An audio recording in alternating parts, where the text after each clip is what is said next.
kalau ditanya apakah bisa bekerja di Jepang tapi nggak tahu bahasa Jepang. Hai minasan, konnichiwa. Apa kabar semuanya? Kembali lagi bersama saya Indri. Nah, udah lama banget sejak terakhir kali saya posting atau bikin video tentang kerja di Jepang. Nah, kali ini saya mau bikin video tentang kerja di Jepang lagi. Bagi kalian yang udah nonton videoku sebelumnya yang tentang kalau nggak salah 5 cara kerja di Jepang, gimana menurut kalian? Apakah ada gambaran tentang bagaimana caranya untuk kerja di Jepang? Semoga ada ya. Nah, video kali ini sebenarnya terinspirasi dari teman-teman yang bertanya secara langsung ke saya itu tentang gimana caranya untuk bisa kerja di Jepang tanpa tahu bahasa Jepangnya. Jadi bagi kalian yang penasaran, tonton video ini sampai habis ya. Oke, kita langsung ke videonya. Go go. Tapi sebelumnya aku mau minta maaf dulu kalau seumpamanya di video ini ada suara gerasak-gerusuk, itu karena angin di luar kencang banget ya. Jadi karena sekarang itu masih musim dingin, jadi ya wajar banget kalau angin kencang. Jadi ini aku mau cerita dulu tentang pengalamanku. Jadi yang udah nonton videoku yang sebelumnya pasti tahu kalau aku itu kerja di Jepang tanpa tahu bahasa Jepang sama sekali. Aku nggak pernah ngambil kursus bahasa Jepang, nggak pernah belajar bahasa Jepang, ataupun minimalnya memiliki ketertarikan untuk tahu bahasa Jepang itu sama sekali nggak ada. Nah, sampai pada akhirnya aku punya kesempatan untuk kerja atau magang di Jepang, yang dimana mau nggak mau aku harus belajar bahasa Jepang. Jadi ketika aku udah diterima sebagai calon peserta magang ke Jepang untuk program Ajinomoto itu, di situ posisinya aku sama sekali nggak punya basic bahasa Jepang. Tapi ada satu peraturan di mana semua peserta magang sebelum berangkat ke Jepang itu harus dulu melalui yang namanya masa training. Nah, masa training ini itu sangat variatif banget. Ada yang 3 bulan, 4 bulan, 6 bulan, atau bahkan setahun. Itu tergantung dari bidang pekerjaan masing-masing. Kalau di bidang pekerjaannya membutuhkan emang kecakapan bahasa Jepang, itu biasanya masa trainingnya agak lebih lama. Nah, di sini pengalamanku, karena aku itu apply-nya atau mendaftarnya bidang makanan, jadi tidak membutuhkan kecakapan bahasa Jepang yang sangat tinggi atau yang mumpuni. Jadi waktu itu aku trainingnya sekitar 4 bulan. Nah, selama 4 bulan masa training itulah di situ aku belajar bahasa Jepang.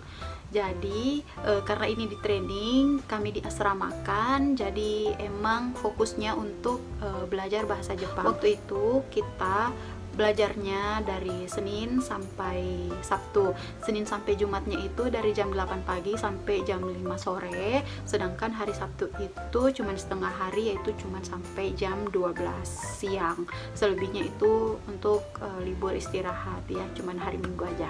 Nah, jadi benar-benar kayak sekolah, bisa kalian bayangkan dari jam 8 pagi sampai jam 5 sore itu kita ada di dalam kelas full belajar bahasa Jepang. Nah, di masa training ini karena ada peserta yang sama sekali tidak mempunyai basic bahasa Jepang seperti saya ini, jadi kurikulumnya itu benar-benar belajar bahasa Jepang dari nol. Seperti mulai dari belajar hiragana, katakana, kayak anak SD.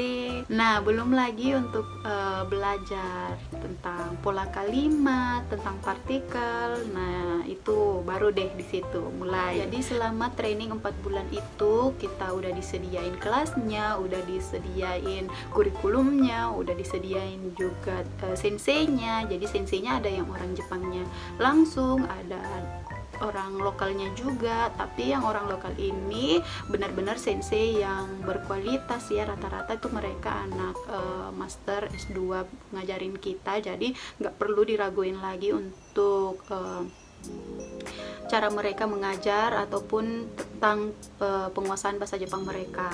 Dan kita pun juga dikasihkan buku atau modul maupun bahan-bahan ajar lain yang dibutuhkan. Nah, apakah selama 4 bulan itu para trainer diwajibkan untuk mencapai target gitu ya? Sebenarnya nggak ada kewajiban, walaupun ada sikeng, ada ujian yang beberapa pertemuan sekali gitu, tapi kita nggak diwajibkan untuk ini kamu harus bisa sampai N sekian, N5K atau N4K kayak begitu, itu nggak ada sama sekali kalau untuk di programku. Beda dengan untuk di program kayak seperti Kaigo setauku ya, karena waktu itu aku training itu bersamaan dengan trainingnya anak Kaigo. Nah, mereka itu benar-benar yang parah banget sih, karena mereka itu diwajibkan untuk mencapai suatu target. Kenapa? Karena ya memang pekerjaan mereka itu langsung bertemu, langsung berurusan dengan orang.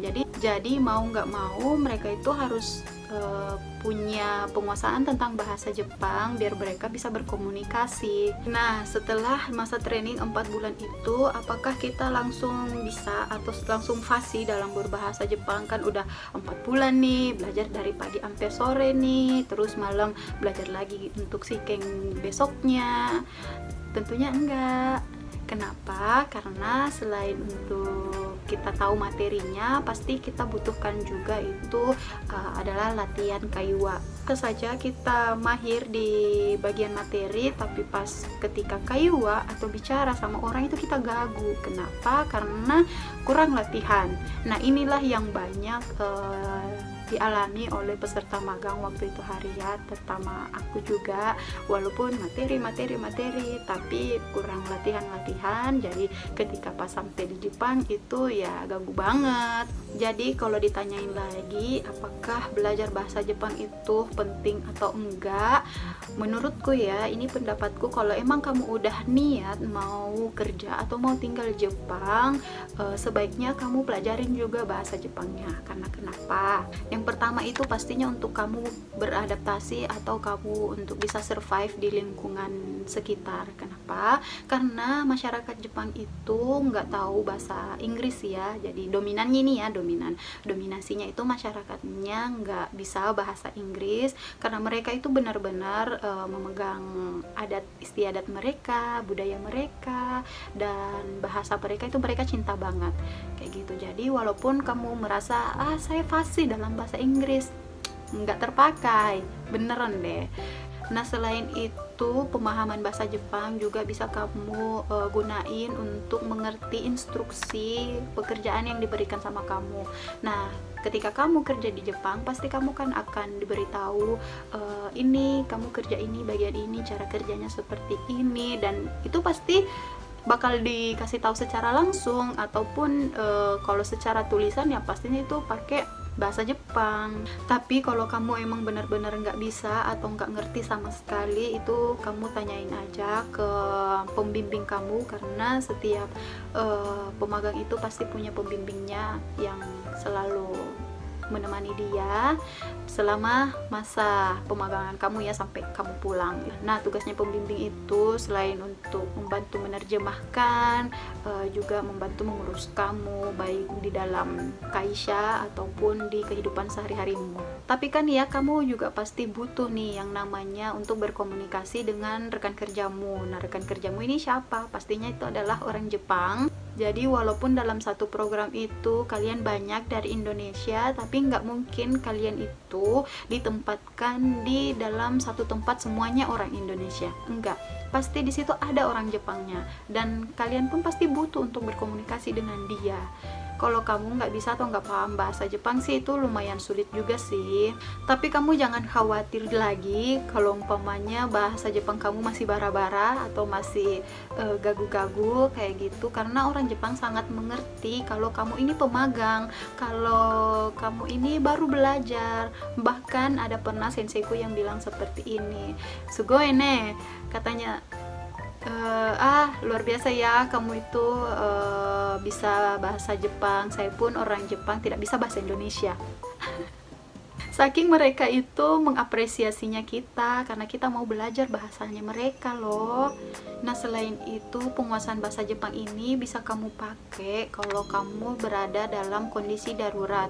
Nggak diminta-minta ya, kayak umpamanya kamu tersesat di jalan, Beruntung kalau kamu ketemu sama polisi yang bisa bahasa Inggris. Memang ada polisi yang bisa bahasa Inggris, tapi itu biasanya ada di kota-kota yang besar seperti kayak di Tokyo ya, yang banyak turisnya. Nah, gimana ceritanya kalau kamu berada di posisiku yang waktu itu tempat kerjanya ada di pedesaan, sawah-sawah, gerbong keretanya itu cuman satu, terus itu pun udah syuting atau pemberhentian terakhir, saking di ujungnya, saking desanya itu tempatku. Nah, kegunaan belajar bahasa Jepang yang selanjutnya yaitu kamu juga bisa ikut JLPT kalau kamu mau. Nah, JLPT itu kan ada jenjang-jenjangnya atau ada level-levelnya mulai dari N5 sampai N1 yang paling tinggi. Nah, bisa nih kamu coba-coba dulu untuk ikut dari N5 dulu, atau mau langsung ke N4 seperti saya ya, waktu itu langsung ikut N4 dan hasilnya ya saya tidak lulus. Kurang 3 poin guys, kurang 3 poin baru bisa lulus dari situ. Ya walaupun kurang 1 poin tapi namanya tidak lulus ya tetap aja tidak lulus kan ya. Nah, kalau kamu ikut ujian JLPT terus kamu lulus, sertifikat itu kan bisa kamu pakai juga, bisa kamu pakai di Jepang untuk melamar pekerjaan selanjutnya, atau kamu bisa pakai mendaftar beasiswa, atau bahkan kalau kamu udah pulang ke Indonesia itu bisa kamu pakai untuk melamar pekerjaan di Indonesia. Ini tahu wah, sudah kerja dari Jepang pasti pintar ke bahasa Jepang. Indah toka bahasa Jepang. Apa aja? Jadi bagi kalian yang pemula mau belajar bahasa Jepang itu bisa 2 cara, yaitu bisa secara otodidak atau kamu belajar sendiri, ataupun yang kedua yaitu kamu bisa ikut atau ambil kelas kursus bahasa Jepang di LPK. Nah, kalau kamu yang mau belajar sendiri atau belajar otodidak, saranku kamu jangan buru-buru dulu untuk membeli handbook atau buku ajar yang tidak ada penjelasannya secara langsung.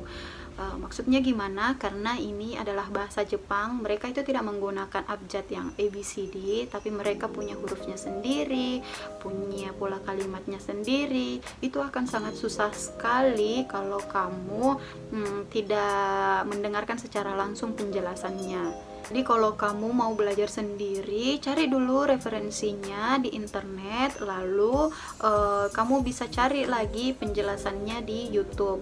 Sekarang kan udah banyak banget tuh channel-channel di YouTube yang menjelaskan tentang permateri-materi gitu ya, tentang pelajaran bahasa Jepang. Jadi kamu cuman modal kuota. Kalau kamu pun keterbatasan kuota untuk mendownload, silahkan ke tempat yang free wifi, terus kamu download, baru kamu pelajarin di rumah. Lalu yang selanjutnya kamu bisa ikut kelas di LPK. Walaupun sekarang lagi pandemi, tapi banyak LPK yang menyediakan jasa kursus via online. Jadi walaupun di tempatmu itu nggak ada LPK, kamu masih bisa tuh untuk belajar bahasa Jepang secara online. Nah, ini juga sebagai saran untuk teman-teman yang tahu atau mungkin kuliahnya jurusan sastra Jepang, masa pandemi ini bisa tuh kalian buka kelas secara online untuk mengajar teman-teman yang butuh untuk belajar bahasa Jepang. Saya yakin pasti banyak banget yang berminat. Mau kalian kenakan tarif ataupun secara sukarela gitu mengajarnya secara gratis, itu pasti lebih baik. Jadi kalau sekarang ditanyain, Kak Indri gimana bahasa Jepangnya? Masih mada-mada ya. Masih sangat minim guys.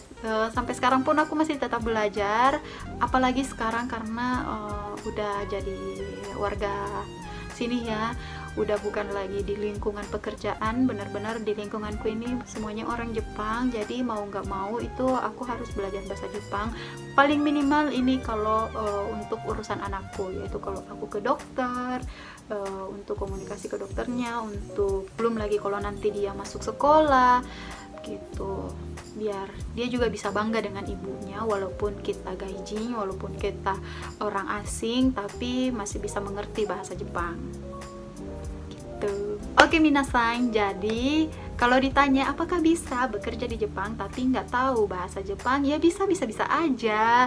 Tapi semuanya kembali lagi ke kamu, bagaimana kamu memandang tentang penguasaan suatu bahasa tersebut. Jadi video hari ini cukup sekian dulu, semoga bisa menjawab pertanyaan teman-teman atau semoga bermanfaat ya, semoga menjadi inspirasi juga.